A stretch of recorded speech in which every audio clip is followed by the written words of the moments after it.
We're 9 days away from the first game of the regular season, and I'm already prepared to obliterate the playoff aspirations of at least 12 fan bases before your team's incompetence becomes a reality.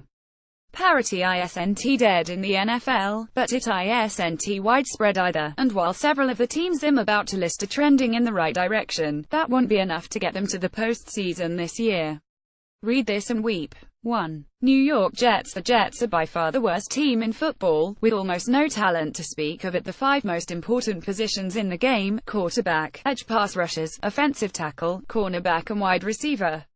The interior defensive line is strong, and almost every other player is young and unproven or experienced and bad. 0-16 is an absolute possibility, and the Jets could be drafting in the top 5 for several years to come due to the long-term rebuild that is about to happen here. 2.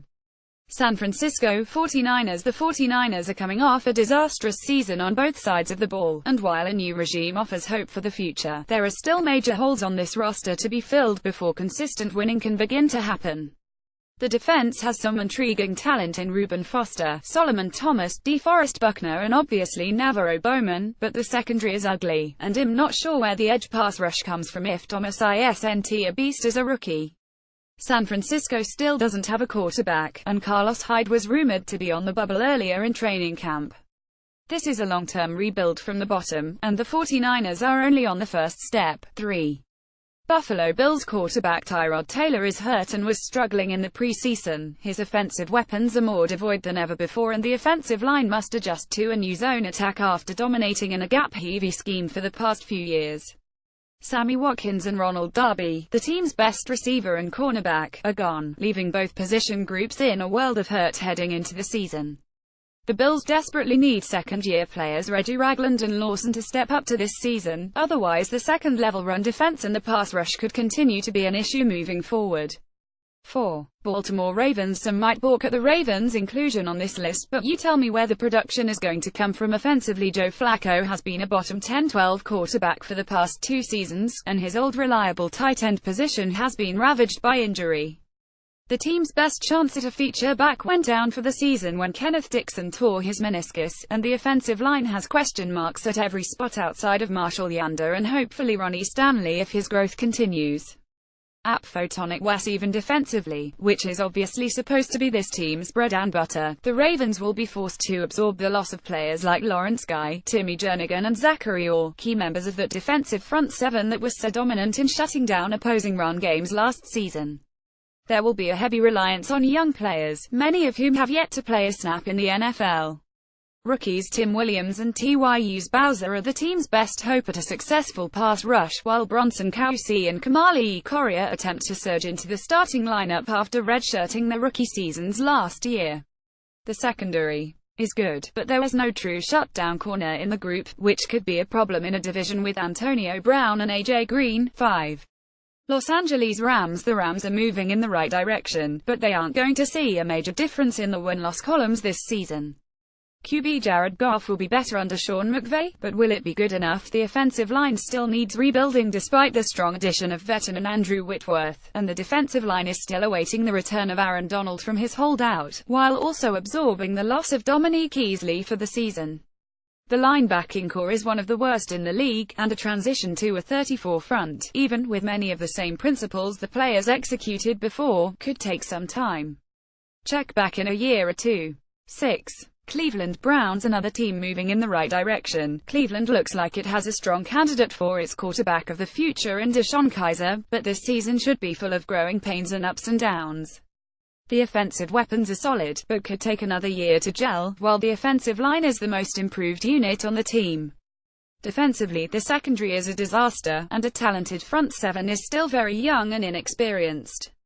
I don't think the Browns will finish last in the AFC North this season, but they've still got work to do in order to become a playoff team. 7. Chicago Bears. Typically when you can win in the trenches on both sides of the ball, I like your chances to make some noise in the regular season. The Bears' offensive line is a tremendous unit with depth, and Jordan Howard proved he can be a feature back after a strong rookie campaign last season. Chicago has similar strengths in its defensive front seven, where Eddie Goldman and Jonathan Bullard have played like monsters this preseason, and Akiem Hicks, Gerald Freeman and Danny Trevathan are already quality starters. But the pass rush is still somewhat of a question mark unless Leonard Floyd can be the feature guy, and the Bears' secondary, like their receiving core, is very much a work in progress. Mike Glennon looked like he'll be the guy to start the season at quarterback, but when he inevitably gives way to the more talented Mitch Trubisky, expect the typical bumps in the road for a rookie starter with only 1 year of collegiate starting experience under his belt. 8. Jacksonville Jaguars. The Jaguars have some serious talent, but until the quarterback situation is solved, this is a franchise going nowhere fast. The offensive and defensive lines have some talented pieces, but neither are clear strengths of the team yet. I expect the Jaguars to be a solid defensive unit overall, but they'll need sheer dominance to carry an offense whose best hope of success is Leonard Fournette having an Ezekiel Elliott-like season behind a very non-Cowboys-like offensive line. 9. Denver Broncos. It may seem premature to some to have the Broncos on this list, but the quarterback situation is almost as disastrous as Jacksonville's, and the Broncos' offensive line and run game are still major question marks. I like the team's stable of backs, but Ronald Leary is switching to right guard and Max Garcia has been inconsistent at left guard, while rookie tackle Garrett Bowles has been up and down during the preseason in lieu of what will probably be a similar rookie campaign. Right tackle is a mess with Menelik Watson set to begin the season in the starting lineup despite a career full of struggles. Defensively, Denver's unit is still good, but not on the same level as the groups it has had in recent seasons. The pass rush and secondary should be effective, but I'm not sure the league's 28th-ranked run defense improved at all over the offseason, as Domata Pico has been below average most of his career and DeMarcus Walker was a massive reach in the second round. Denver could quietly fall into a top 7 draft spot this season. 10. Detroit Lions. Matthew Stafford has pulled off some ballsy stuff in his career, but he'll need to be a god for Detroit to return to the playoffs this season. There is no reason to believe the running game improves much from the 30th-ranked unit it was a year ago, as Amir Abdullah has yet to stay healthy in his career and the Lions made no notable additions to the backfield in the offseason. Photo by Ian Johnson on Sportswire. The loss of Taylor Decker is a massive one that makes the left side of a solid offensive front a clear liability, meaning Stafford will have to carry the offense once again, likely under pressure. Defensively, Detroit has already lost Kerry Hyder for the season and Ezekiel Elliott's health is still a question mark with week 1 around the corner, which will make this potentially the worst front 7 in football, both in terms of pass rush and run defense. The secondary is better, but not good enough to be a difference-making group without a substantial pass rush, putting the Lions in the running for the worst defense in the NFL. 11. Miami Dolphins. Miami isn't as strong on the offensive line as it was a year ago unless Laramie Tunsil plays like a veteran. The Dolphins are currently shopping their best wide receiver in Jarvis Landry, and you're going to have a hard time convincing me that post-brief retirement Jay Cutler is better than the replaceable passer he has been the last few seasons.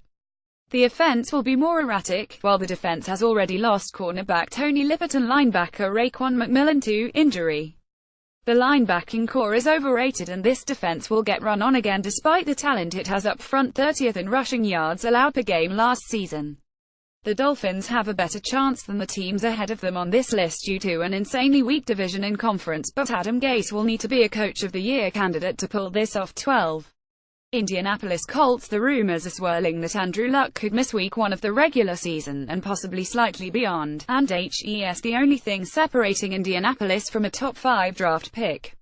Even when Luck returns, we don't know how the injury and subsequent layoff will affect his play, and the Colts roster is not prepared to do anything without him. The offensive line is dealing with the loss of center Ryan Kelly and the weak play coming from the right side, while the running back position has hung their hopes on rookie Marlon Mack to provide a spark from Frank Gore's aging decline. Defensively, the Colts have no edge pass rush but should be slightly better against the run, although their inside linebacker play will likely be among the league's worst. Rookies Quincy Wilson and Malik Hooker have both been banged up this preseason, but they will be counted upon to make major contributions if the Colts' hapless secondary is to have any hope of taking a small step forward from their status as the 27th-ranked pass defense in the league last season. The AFC South is improving, but the Colts roster isn't ready to compete with Houston or Tennessee unless Luck is the league MVP and Offensive Player of the Year. More NFL coverage.